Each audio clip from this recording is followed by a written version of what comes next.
যাদের হাতে একদম সময় কম, আদা রসুনের বাটার কোনো ঝামেলা রাখতে চাইছেন না, তারা এইভাবে একবার বেগুন আলু মাছ রান্না করুন, দেখবেন স্বাদও হবে খুবই ভালো।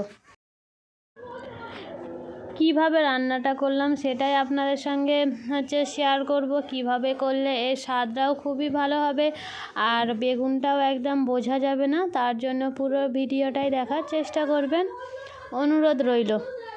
আসসালামু আলাইকুম, সকলেই কেমন আছেন? আলহামদুলিল্লাহ সকলেই ভালো আছেন, সুস্থ আছেন। আজকের রেসিপিটি হচ্ছে বেগুন আলু আর রুই মাছ। মাছটাকে আমি আগেই ভেজে রেখেছিলাম, তাই ভাজার ভিডিওটা আমি আপনাদের সাথে শেয়ার করিনি। জাস্ট লবণ আর হলুদ গুঁড়ো দিয়ে মাছটাকে ভেজে রেখেছিলাম। এরপর মাছটাকে রান্না করব, তার জন্য কড়াইয়ে সরিষার তেল দিয়ে দিয়েছিলাম। এতে দিয়ে দিচ্ছি কালো জিরে আর গোটা জিরে, তারপর একটা শুকনো লঙ্কা আর একটা কাঁচা লঙ্কা দিয়ে এই ফোড়নটাকে একটু তেলে 1 মিনিট নাড়াচাড়ার পর এতে দিয়ে দিয়েছি 2টো বড় সাইজের পেঁয়াজ কুচি। আমি এটা কোনো রকম আদা রসুন বা টমেটো কিছুই ব্যবহার করব না, জাস্ট একদম কম সময়ের মধ্যে, যাদের হাতে একদম কম সময় তারা এইভাবে রান্না করবেন। পেঁয়াজটা যখন একটু লাল হয়ে গিয়েছে তখন এতে দিয়ে দিয়েছি লবণ, কারণ লবণটা দিলে একদম পেঁয়াজটা নরম থাকে। আর বেগুন আর আলুটাকে ঠিক এইভাবে কেটে নিয়েছিলাম।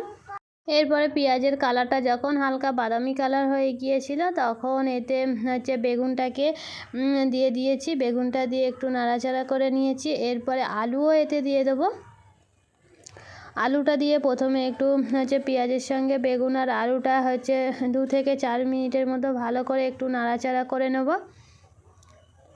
নাড়াচাড়া করার পর এতে মশলা দিলাম, যেমন 1/2 টেবিল চামচ হলুদ গুঁড়ো দিয়ে দিলাম, 1/2 টেবিল চামচ লঙ্কা গুঁড়ো, আর দিয়ে দেবো কালারটা খুব সুন্দর জন্য এতে দিয়ে দিলাম কাশ্মীরি মির্চ। দিয়ে বেগুন আর আলুটাকে আগে একটু ভালো করে মশলাটা একটু ভালো করে মাখিয়ে নিলাম, যাতে বেগুন আর আলুর মধ্যে মশলাটা খুব ভালো করে মেখে যায়।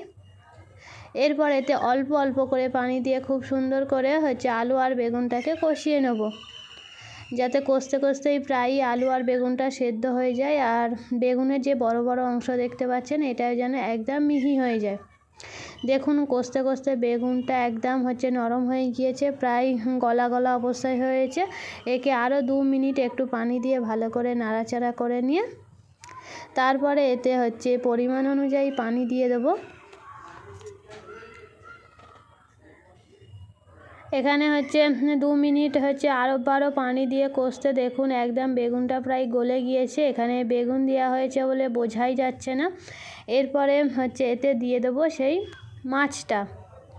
মাছটাকে দিয়ে খুব বেশি নাড়াচাড়া করব না, তাহলে মাছটা ভেঙে যাবে। এখানে আমি রুই মাছটাকেই ব্যবহার করেছি। মাছ ভাজার ভিডিওটা আপনাদের সাথে শেয়ার করিনি, কারণ মাছটা এমনি নর্মালি লবণ আর হলুদ দিয়েই তো ভেজে রেখেছিলাম। এরপর মাছটাকে দিয়ে হালকা করে নাড়াচাড়ার পর এতে পরিমাণ অনুযায়ী পানি দিয়ে 5 মিনিট ঢাকনা দিয়ে রেখেছিলাম। তাতে খুব ভালো করে আলুটাও সেদ্ধ হয়ে গিয়েছে আর পানিটাও পুরোপুরি ফুটে যাওয়ার পর এতে দিয়ে দিলাম ধনিয়া পাতা। আর এক্সট্রা কোনো ধনে গুঁড়ো বা জিরে গুঁড়ো কোনো মশলাই দিইনি।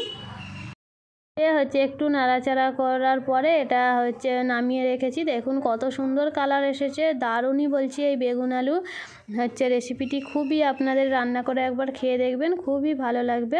আর আমার এই রেসিপিটি যদি আপনাদের ভালো লেগে থাকে তাহলে অবশ্যই একটা লাইক দিয়ে চ্যানেলটাকে প্লিজ সাবস্ক্রাইব করে পাশে থাকবেন।